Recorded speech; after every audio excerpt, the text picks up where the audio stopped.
Mas a verdade é que a tua família te viu crescer. Eu sempre vou ser o Bruno que, pô, o pessoal pegou no colo, então vai demorar muito pra isso acontecer. Mas o ponto é que, por exemplo, você perguntou quantas casas a gente morou junto. Nós juntos, 6. Eu na minha vida já morei em quase 30 casas. Porque, olha, e ó, um detalhe, eu comecei essa jornada de mudar muito com 10 anos de idade. Meus pais separaram, fui morar com a minha mãe no Rio de Janeiro, e a minha mãe entrava e saía de uma casa igual troca de roupa.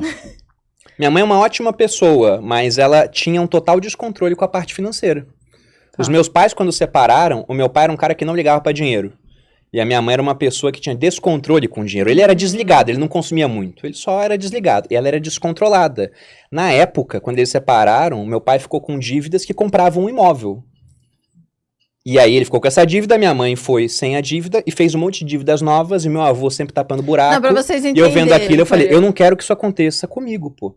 Eu não tinha dinheiro. Né? O nível de descontrole é assim, 94, a mãe do Bruno tinha um celular. Minha mãe e meu pai tinham um celular. Era eles e o Abílio Diniz no Brasil. A gente tinha celular era 94. Pra quem ligar. Eles tinham celular. Vai ligar pra quem? Aí, Entre eles. Caraca. Exatamente. Era total descontrole. Eu não queria que isso acontecesse na minha vida. E aí, eu sempre falei, desde pequeno, eu vou ser rico. Eu sempre falava isso. A minha avó fala que quando eu tinha, sei lá, uns 10 anos, 10, 11 anos, foi a época que o real, ele varia 1 para 1 com o dólar. Em 98 deixou de valer. Foi direto, né, 2 para 1. E eu fazia a conta e falava pra minha avó, vou ter tantos dólares quando for mais velho. Tantos dólares, não sei o quê. Daí minha avó, mas por que dólar? Se a nossa moeda é o real, daí eu falava, porque o dólar vale mais. Eu sempre quis ter dinheiro, eu sempre falei, vou ser rico, vou ser rico, vou ser rico. Eu só não sabia como é que eu ia fazer isso. Que nunca imaginou que o dinheiro era tão importante. Só que por que eu fui pro exército? Porque com 17 anos eu não sabia o que fazer da minha vida.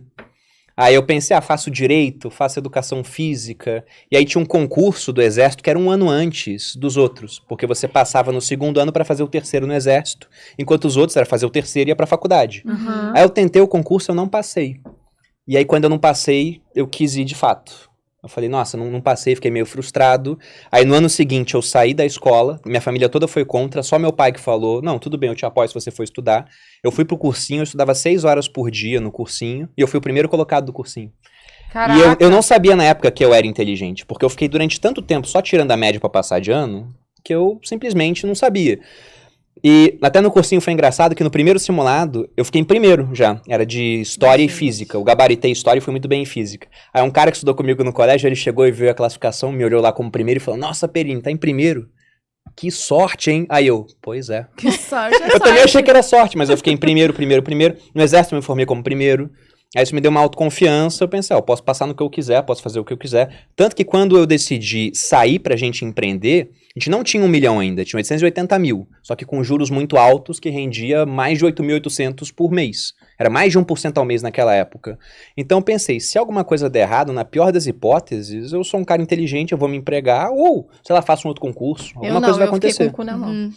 Porque imagina, era pra eu ter um produto. Ele saiu do exército, você vai ser a cara da nossa família. Ai, do nada. O que eu vou fazer agora? Tudo o quê, meu Deus? Como eu vou fazer dinheiro, gente? Não, mas que bom que ele sempre acreditou também, né? E te influenciou, apoiou aí nisso. Porque às vezes se ele não é tão seguro nisso, vocês nunca iam estar aqui. Mas eu tinha um motivo pra ser seguro, tinha uma profecia a favor dela. Conta. Ai, vai ele, mais Conta, fofocas. conta. E mais bruxaria. Mais bruxos. Conta. Gente, eu quero esse contato. A mãe... Não, esse é outro. Esse aí tá nos outro. Estados Unidos. De esquina. Tá trabalhando com um tal de Jeff alguma coisa. Que tem uma empresa que vende coisa na internet. Ah, tá. Não, mas é real. O cara, ele saiu do Brasil. Mas a mãe da Malu, uma vez, foi num desses caras também. E aí, ele fez um monte de previsões do futuro. E ele disse, isso era 2015. Ela nem tinha começado na internet. Falou, olha, eu vejo a sua filha coberta de ouro. Eita. Aí a mãe da Malu respondeu, o meu genro é muito bom. Ele sabe lidar com dinheiro. Aí o cara falou, o seu genro é muito bom. Mas a estrela não é o seu genro. A estrela é a sua filha. E aí a parte mais impressionante. A estrela é boludinha. Ele falou assim. Era o apelido dela e ele não sabia. Essa parte é mentira do apelido. Mas teria sido muito impactante. Por isso que eu gosto de contar como se fosse verdade. Ele fala sério, por isso que eu Mas isso dele falar que a estrela era ela...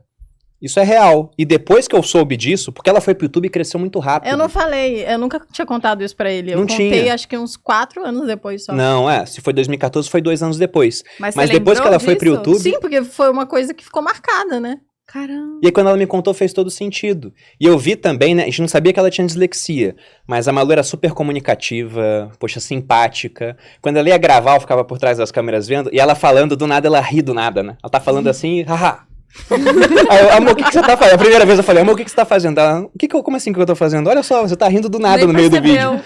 E ela não percebia e fazia, o pessoal adorava. Eu falei, caramba, eu tinha todo esse potencial aqui, eu botei essa pessoa pra escrever, em vez de botar ela pra aparecer num vídeo. É que nem se eu pegasse um tubarão e botasse pra subir numa árvore, em vez de botar pra nadar. Era isso.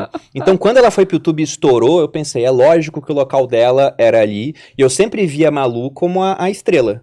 Eu era o coadjuvante, tanto que eu saí pra ficar nos bastidores, né? Que durou um dia, né? Mas aí eu descobri que as câmeras me amavam também. Ah, entendi. Aí eu vim parar E aqui. quando que você descobriu isso nesse um dia? Nesse assim? um dia. Foi um dia de reflexão profunda, Bem assim. profunda com a Eu câmera. fui fazer um teste, porque eu já tinha visto que ela foi pro Instagram fazer stories e tinha audiência. Eu vi ela no YouTube fazendo os vídeos e foi tendo cada vez mais audiência. Eu pensei, poxa, se eu fizer igual em finanças, e já tinha a Natália Arcuri, tinha o Thiago Nigro e tinha o Cerbasi. Eu sabia que tinha gente fazendo. Será que não vai dar certo? Aí fui fazendo e deu certo.